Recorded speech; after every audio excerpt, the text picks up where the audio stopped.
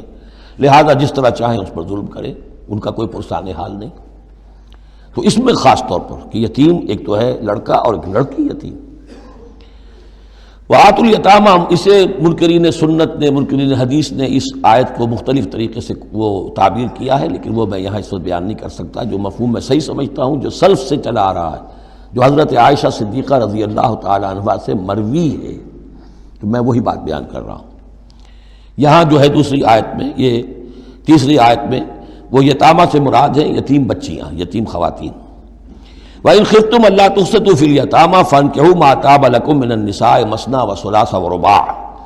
تو پھر یہ ہے کہ تم ان یتیم بچیوں سے نکاح مت کرو، اور تمہیں جو پسند ہو، اگر ضرورت ہے دو دو تین تین چار چار کی حد تک تمہیں اجازت ہے، نکاح کر سکتے ہو۔ تعدد ازدواج کی یہی آیت قرآن مجید میں، لیکن یتیم بچیوں کے تم ولی بن کر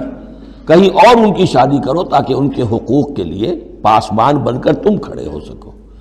ورنہ یہ کہ تم نے انہیں اپنے گھروں میں ڈال دیا تو پھر ان کے حقوق کا کون ہوگا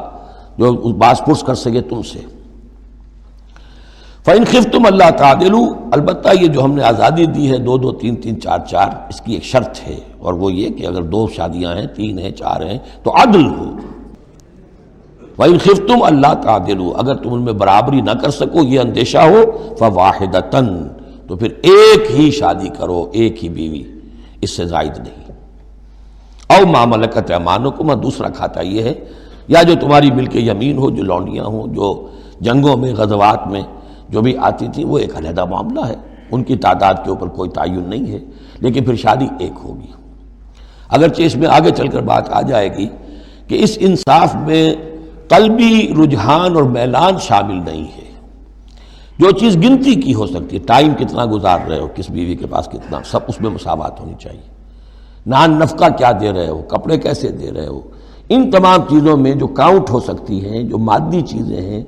جو دیکھی بھالی جا سکتی ہیں، اس میں انصاف اور عدل لازم ہے۔ البتہ دلی رجحان اور میلان جس پر کہ انسان کو قابو نہیں ہوتا، اس میں گرفت نہیں ہے۔ ذالک ادنیٰ اللہ تعولوا، یہ اس سے قریب تر ہے کہ تم ایک ہی طرف کو نہ جھک پڑو، کہ ایک ہی بس بیوی کی طرف سارا میلان ہے، رجحان ہے، اور جیسا کہ آگے آئے گا کہ دوسری جو ہے یا دوسری جو ہیں وہ معلق ہو کر رہ گئی ہیں کہ نہ وہ شوہروں والی ہیں اور نہ وہ آزاد ہیں کہ کہیں اور نکاح کریں۔ وَآتُوا النِّسَاءَ صَدُقَاتِهِنَّ نِحْلًا، اور عورتوں کو ان کے مہر خوش دلی کے ساتھ دیا کرو، مجھ کو تاوان سمجھ کے نہ دیا کرو۔ یہ صدقات جو ہے صداق کی جمع ہے، اور صدقے کی جمع ہے صداقات، دال پر زبر ہو تو صدقے کی جمع، اور دال پر پیش ہے صدقات تو یہ صداق کی جمع ہے۔ فَإِن تِبْنَ لَكُمْ عَنْ شَيْءٍ مِّنْهُ نَفْسًا، پھر اگر وہ خود اپنی مرضی سے، اپنی رضامندی سے اس میں سے کوئی چیز تمہیں دے دیں، تم نے مہر جو انہیں دیا تھا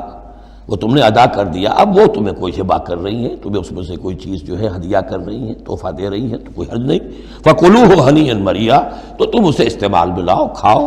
لچتا پچتا، اس میں کوئی حرج نہیں ہے، لیکن یہ ہے کہ وہ ہو ان کی مرضی سے، زبردستی نہیں، جبر کر کے نہ لے لیا جائے۔ فَإِن تِبْنَ لَكُمْ عَنْ شَيْءٍ مِّنْهُ نَفْسًا، بالکل اپنی مرضی سے۔ وَلَا تُؤْتُوا السُّفَهَاءَ أَمْوَالَكُمُ الَّتِي جَعَلَ اللَّهُ لَكُمْ قِيَامًا وَارْزُقُوهُمْ فِيهَا وَاكْسُوهُمْ وَقُولُوا لَهُمْ قَوْلًا مَّعْرُوفًا۔ اب ایک معاشرے میں طبقہ ایسا بھی ہوتا ہے سفہاء، بچہ ہے ابھی اس کو سمجھ نہیں ہے، یا آوارہ ہو گیا ہے، باپ مال بہت چھوڑ گیا ہے، اب وہ مال اڑا رہا ہے، تو یہاں پہ تصور دیا گیا کہ اس میں معاشرتی سطح پر روک تھام ہونی چاہیے، یہ نہیں کہ میرا مال ہے میں جیسے خرچ کروں۔ تو اموالکم کہا گیا، یہ اصل میں ایک معاشرے کی ایک مشترک سی چیز ہے، مشترک بہبود کے لیے ہے، چاہے انفرادی ملکیت ہے لیکن پھر بھی اس معاشرے کی اس کے اندر مشترک بہبود ہونی چاہیے۔ مت پکڑا دو نا سمجھوں کو یا بے وقوفوں کے اپنے مال، جن کو اللہ تعالیٰ نے تمہارے لیے دنیا کے گزران کا ذریعہ بنایا ہے، وارزقوہم فیہا، ہاں انہیں رزق دیتے رہو اس میں سے، وکسوہم، کھلاتے رہو پلاتے رہو، وقولوا لہم قولا معروفا، اور ان سے بات کیا کرو البتہ نرم، اچھے انداز میں۔ یہ اصول تھا جس کے تحت کہ برٹش انڈیا میں کورٹ آف وارز مقرر ہو جاتے تھے کہ اگر کوئی بڑا جاگیردار ہے، کوئی نواب ہے اور وہ فوت ہو گیا، اس کا بیٹا جو ہے آوارہ ہے اور اس کی جو اندیشہ ہے کہ اسے کوئی اڑا دے گا، ختم کر دے گا، تو کورٹ آف وارز ہو جاتا تھا، حکومت جو ہے وہ اس کا چارج لے لیتی تھی، اس کے لیے سالانہ اس میں سے اس کی آمدنی میں سے وظیفہ ہوتا تھا، اس میں اپنا خرچ کرے، لیکن یہ ہے کہ باقی چیزیں جمع رہتی تھی تاکہ یہ ان کی آئندہ نسل کے کام آ سکے۔ وابتلوا الیتامى حتی اذا بلغوا النکاح، اور یتیموں کی دیکھ بھال کرتے رہو، جانچ پرکھ کرتے رہو، دیکھتے رہو کہ ان کے اندر کبھی شعور پیدا ہو گیا یا نہیں۔ فإن آنستم منہم رشدا، تو جب تم دیکھو ان میں کہ اب یہ باشعور ہو گئے ہیں، سمجھدار ہو گئے ہیں، فادفعوا الیہم اموالہم، تو ان کے اموال ان کے حوالے کر دو۔ ولا تاکلوها اسرافا وبدارا ان یکبروا، اور دیکھو اس مال کو کھانے کی کوشش نہ کرو، ہڑپ نہ کرو جلدی سے، کہ ایسا نہ ہو کہ بچے جوان ہو جائیں تو یہ مال تو دے ہی دینا ہے میں نے، تو اس سے پہلے جتنا بھی اس کو میں کھا جاؤں کھا لوں۔ ومن کان غنیا فلیستعفف، اگر کوئی جو ولی ہے یتیم کا وہ غنی ہے، اللہ نے اسے خود دے رکھا ہے، کشائش ہے اس کے پاس، تو پھر اسے یتیم کے مال میں سے کچھ بھی لینے کا حق نہیں ہے، پھر اسے یتیم کے مال سے بچتے رہنا چاہیے۔ ومن کان فقیرا، اور اگر کوئی خود تنگ دست ہے، محتاج ہے، اب ظاہر بات ہے وہ یتیم کی کچھ نگہداشت بھی کر رہا ہے، اس کا کچھ وقت بھی اس پہ صرف ہو رہا ہے، تو فلیاکل بالمعروف، تو معروف طریقے سے بھلے انداز میں، جو کہ معقول انداز ہو، اس میں سے اگر وہ یتیم کے مال میں سے کچھ کھا بھی لے تو کوئی حرج نہیں ہے۔ اسلام کی تعلیم بڑی فطری ہے، اس کے اندر وہ بندشیں نہیں ہیں کہ جو ان نیچرل ہوں، جن پر عمل کرنا ناممکن ہو جائے۔ فَإِذَا دَفَعْتُمْ إِلَيْهِمْ أَمْوَالَهُمْ، اور جب تم ان کے مال ان کے حوالے کر دو، فَأَشْهِدُوا عَلَيْهِمْ، تو گواہ بنا لو کہ یہ چیزیں تھیں جو آج کی تاریخ میں میری تحویل میں تھی، آج تک میں نے ان کے حوالے کر دی۔ وَكَفَى بِاللَّهِ حَسِيبًا، باقی اللہ تعالیٰ کافی ہے حساب لینے کے لیے، یہ دنیا کا معاملہ ہے، اس کے لیے لکھت پڑھت شہادت، باقی اصل حساب تو تمہیں اللہ کے ہاں جا کے دینا ہے۔ لِلرِّجَالِ نَصِيبٌ مِّمَّا تَرَكَ الْوَالِدَانِ وَالْأَقْرَبُونَ، مردوں کے لیے بھی حصہ ہے اس میں سے کہ جو ترکہ چھوڑا ہو، جو وراثت چھوڑی ہو والدین نے اور رشتہ داروں نے۔ وَلِلنِّسَاءِ نَصِيبٌ مِّمَّا تَرَكَ الْوَالِدَانِ وَالْأَقْرَبُونَ، اور عورتوں کا بھی حصہ ہے اس میں سے جو والدین کی وراثت ہے، جو انہوں نے ترک کیا ہے، ان کا ترکہ ہے، اور رشتہ داروں کا۔ یہاں پہلی مرتبہ اب عورت کو وراثت کا حق دیا جا رہا ہے، ورنہ عرب کے معاشرے میں عورت کا کوئی حق وراثت نہیں تھا۔ یہاں پہ فرمایا گیا کہ مما قل منہ او کثر، چاہے وہ وراثت تھوڑی ہو چاہے زیادہ ہو، قانون جو ہے اللہ کا اس کو اس کے اوپر پوری طور سے نافذ ہونا چاہیے۔ نصیبا مفروضہ، اور یہ حصہ ہے اللہ کی طرف سے فرض کیا گیا۔ اب میں آپ کو نوٹ کراؤں گا کتنی مرتبہ یہ تاکید ہو رہی ہے اس قانون وراثت کی، اور آپ اگر ساتھ ہی دیکھتے رہیں کہ کتنی دھجیاں اس کی بکھرتی ہیں ہمارے معاشرے کے اندر، کوئی اس کا لحاظ نہیں۔ اور بڑا جو ہمارا خاص طور پر ایک علاقہ ہے کہ جہاں ویسے نماز روزہ بہت ہوتا ہے، وہ بیٹیوں کو کوئی وراثت میں کوئی حصہ دینے کے لیے وہ کسی صورت تیار نہیں ہوتے۔ شریعت کے کچھ چیزیں جو ہیں وہ بہت اہم ہیں، اور شریعت کی یہ چیزیں جو ہیں کس قدر تاکید کے ساتھ آ رہی ہیں، یہ کہتے ہیں یہ رواج کے تحت ہوگا۔ وَإِذَا حَضَرَ الْقِسْمَةَ أُولُو الْقُرْبَى، اور جب وراثت کی ترکے کی تقسیم ہو رہی ہو تو اب اگر وہاں کچھ قرابت دار بھی آ جائیں، والیتامى، یتیم بھی آ جائیں، والمساکین، کچھ محتاج بھی آ جائیں، فارزقوہم منہ وقولوا لہم قولا معروفا، تو انہیں بھی کچھ دے دلا دو اس میں سے، کیونکہ اس وقت دیکھ رہے ہیں تقسیم ہو رہی ہے، وہ بالکل محتاج ہیں، تو احساس محرومیت جو ہے اس کو کسی نہ کسی درجے میں جو بھی اس کے اندر کچھ ان کی مداوع ہو سکتا ہو کرو۔ وقولوا لہم قولا معروفا، ان سے بات کرو تو بڑے اچھے انداز میں، جھڑکو نہیں کہ یہ ہماری وراثت تقسیم ہو رہی، تم کون آ گئے یہاں پہ۔ وَلْيَخْشَ الَّذِينَ لَوْ تَرَكُوا مِنْ خَلْفِهِمْ، ڈرتے رہنا چاہیے ان لوگوں کو کہ اگر انہوں نے بھی چھوڑے ہوتے اپنے پیچھے ذُرِّيَّةً ضِعَافًا، چھوٹے بچے اپنی نسل چھوڑ کر اگر وہ گئے ہوتے اور یتیم بچے ہوتے ان کے، خافوا علیہم، تو کیسے کیسے اندیشے ہونے ہوتے اپنے ان بچوں کے بارے میں، فلیتقوا اللہ، تو انہیں چاہیے کہ اللہ کا تقوی اختیار کریں کہ یہ یتیم جو اس وقت آ گئے یہ بھی کسی کے بچے ہیں، کوئی ان کا بھی باپ تھا، ان کے سر پر ہاتھ رکھو۔ وَلْيَقُولُوا قَوْلًا سَدِيدًا، اور بڑی صاف اور ستھری اور صحیح اور حق پر مبنی بات کرو۔ ان الذین یاکلون اموال الیتامی ظلما، یقیناً وہ لوگ کہ جو یتیموں کا مال ہڑپ کرتے ہیں ناحق، انما یاکلون فی بطونہم نارا، وہ اپنے پیٹوں میں بھر رہے ہیں آگ، وسیصلون سعیرا، اندر کی آگ تو اپنے پیٹوں میں ڈال رہے ہیں اور سموچے وہ خود آگ میں ڈال دیے جائیں گے۔ تو گویا کہ ایک آگ ان کے اندر ہوگی اور ایک جہنم کی آگ ان کے باہر ہوگی۔ یہ 10 آیتیں بڑی جامع ہیں، اور جس طریقے سے کہ سوسائٹی کے جو پسماندہ طبقات تھے ایک ایک کا خیال کر کے جس باریک بینی سے حکمت کے ساتھ احکام دیے جا رہے ہیں۔ اب اس کے بعد جو رکوع ہے یہ بڑا مختصر ہے، آیتیں 4 ہیں لیکن ایک قیامت مضمر ہے ان میں، یہ اعجاز ہے۔ 4 آیتوں کے اندر اسلام کا پورا قانون وراثت جس پہ پوری جلدیں لکھی گئی ہیں، جامعیت کی انتہا ہے۔ یوصیکم اللہ فی اولادکم، اللہ تعالیٰ تمہیں وصیت کرتا ہے تمہاری اولاد کے بارے میں، للذکر مثل حظ الانثیین، لڑکے کے لیے حصہ ہے 2 لڑکیوں کے برابر۔ فإن كن نساء فوق اثنتین فلہن ثلث ما ترک، اور اگر صرف بیٹیاں ہی بیٹیاں ہوں اور 2 یا 2 سے زائد ہوں تو ان کو 2/3 میں حصہ ملے گا۔ وإن كانت واحدۃ فلہا النصف، اور اگر ایک ہی بیٹی ہے تو اسے آدھا ملے گا۔ ظاہر بات ہے بیٹا ایک ہی وارث ہوگا تو پورے کا وارث ہو جائے گا، تو جب بیٹی کا حصہ بیٹے سے آدھا ہے تو اگر ایک ہی بیٹی ہے تو اسے آدھی وراثت ملے گی، آدھی پھر اور لوگوں کو جائے گی، وہ ایک علیحدہ حصہ ہے، معاملہ ہے۔ وَلِأَبَوَيْهِ لِكُلِّ وَاحِدٍ مِّنْهُمَا السُّدُسُ مِمَّا تَرَكَ إِن كَانَ لَهُ وَلَدٌ۔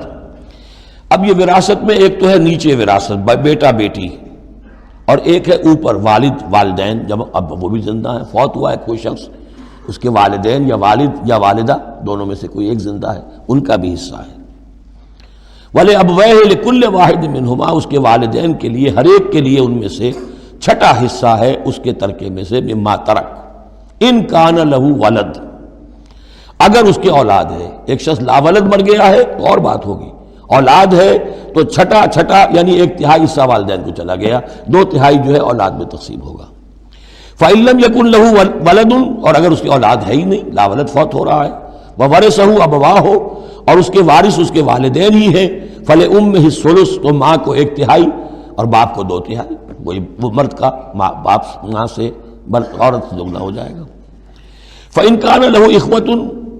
اور اگر اس کے بہن بھائی ہو، فَلِأُمِّهِ السُّدُسُ مِن بَعْدِ وَصِيَّةٍ يُوصِي بِهَا أَوْ دَيْنٍ، تو پھر ماں کا حصہ جو ہے وہ پھر اور کم ہو جائے گا، چھٹا حصہ رہ جائے گا ثلث کی بجائے،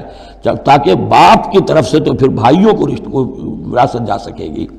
اس کے، لیکن ساتھ فرما دیا من بعد وصیت یوصی بہا او دین، وراثت کی تقسیم سے پہلے 2 کام کر لینے ہوں گے کہ اگر کوئی وصیت کی ہے اس وصیت کو پورا کیا جائے، اگر کوئی دین ہے جو فوت ہوا ہے اس پر کوئی قرض ہے وہ ادا کیا جائے، پھر جو ہے وراثت ادا ہوگی۔ من بعد وصیت یوصی بہا او دین، آباؤکم و ابناؤکم لا تدرون ایہم اقرب لکم نفعا، تمہارے باپ یا تمہارے بیٹے تم نہیں جانتے کہ ان میں سے کون تمہارے لیے زیادہ نافع ہے، زیادہ قریب ہے نفع کے اعتبار سے۔ فریضۃ من اللہ، یہ تم اپنی عقلوں کو چھوڑو، اللہ کی طرف سے یہ فرض ہے، فریضۃ من اللہ، یعنی آدمی سمجھے میرے بوڑھے والدین ہیں، خام خواہ ان کے لیے حصہ کائے کو رکھ دیا ہے، کھا پی چکے، زندگی گزار چکے، وراثت تو ملنی چاہیے اولاد کو، بیٹا بیٹی کو نہیں، اللہ کا حکم مانو۔ آباؤکم و ابناؤکم